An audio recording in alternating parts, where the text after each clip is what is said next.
動操作を行いましたが、変も、始動できません。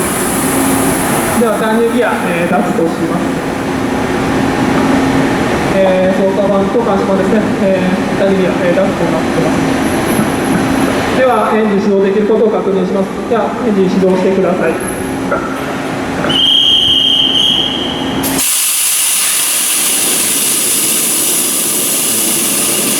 参入ギアノーカットであれば、エンジンの状態でそのまま維持したままになります。じゃあ、一応電源にしてください。では、続いて、DC 側の電源ですね、こちらを落とします。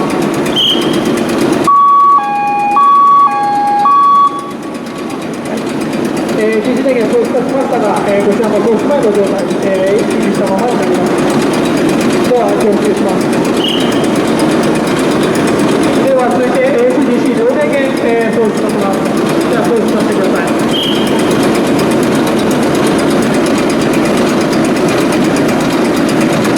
両電源とかを送出させましたが、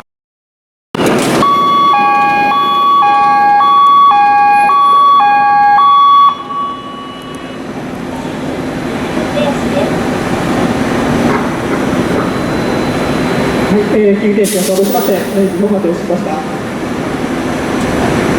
では、自動キャンセルして、続いて、監視板での、自動緊急停止を確認します。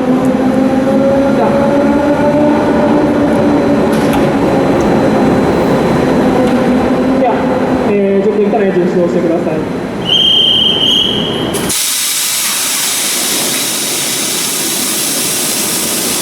では続いて、監視板で、自動緊急停止を作動させます。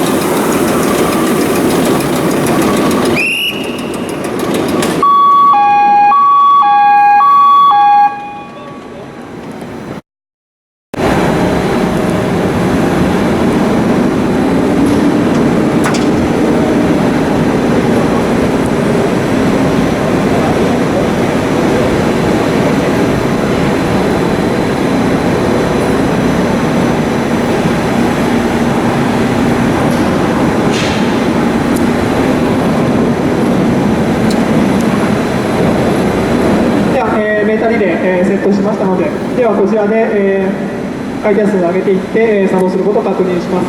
ではエンジン始動してください。